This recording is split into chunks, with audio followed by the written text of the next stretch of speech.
Forests are considered of great significance for protecting the environment and reducing climate change. In Yichun, a forest city in northeastern China's Heilongjiang province, excessive deforestation has caused a substantial reduction of forest resources. But thanks to government measures in recent years, the forests and environment in Yichun are gradually recovering. Liu Ying has the story. These are the Xiaoxing'an Mountains, the best preserved forest in China. It is considered a green eco-shelter for China and the entire Northeast Asia. Located at the heart of the Xiaoxing'an Mountains is Yichun, China's biggest forest city.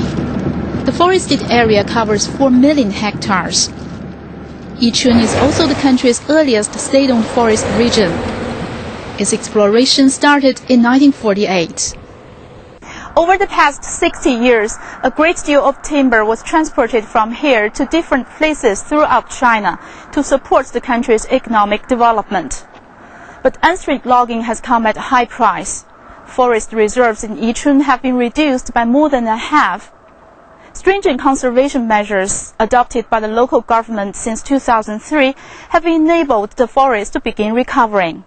Resource growth surpassed consumption in 2007 for the first time in 60 years. Currently, Yichun sees an annual increase of forest reserves of 5 million cubic meters. A landmark pilot scheme of forest tenure reform kicked off in Yichun more than 3 years ago. The project is considered to have played a significant role in conserving the forest. Xu Zhaojun, Yichun's municipal party secretary, is a key proponent of the reform. In his opinion, it has created a big incentive to plant trees and protect the forest. 伊春进行的国有林权制度改革试点。 The forest tenure reform launched in Yichun is a breakthrough for a state-owned forest region in China, setting the operational rights of forest land, ownership, and disposition rights of woods to local people, enable them to become the master of the mountains for real. They now take care of their forest land like taking care of their own lives. Jiang Yongbin feels strongly about the change. He was the first to sign a deal.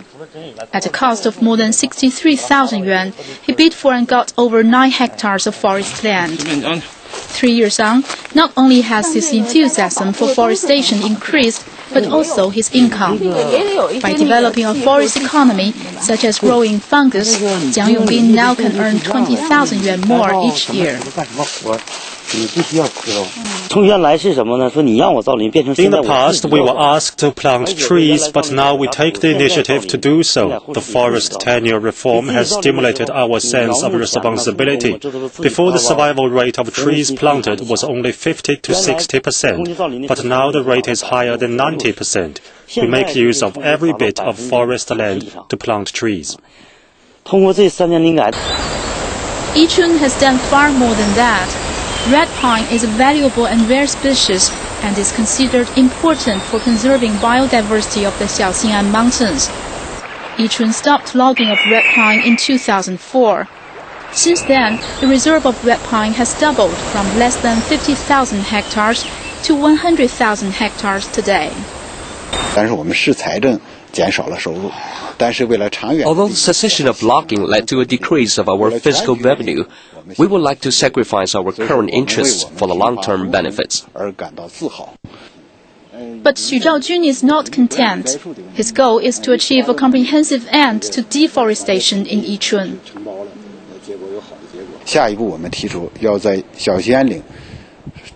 For the next step, we have proposed a comprehensive cessation of deforestation in the Xiaoxing'an Mountains. We hope the central government will support us in both policy and on the fiscal front. If we stop deforestation for 20 years, we hope to return to China and the world an ecologically recovered Xiaoxing'an Mountains in 20 years' time. According to Xu Zhaojun's calculations, Yichun will see an annual net increase of the forest reserve of 10 million cubic meters after the logging is stopped. That will enable the forest reserve in the Xiaoxing'an Mountains to recover to the level of the 1960s in 2 decades.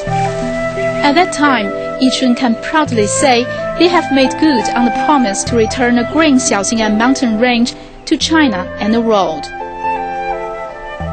Liu Ying, CCTV, Yichun, Heilongjiang Province.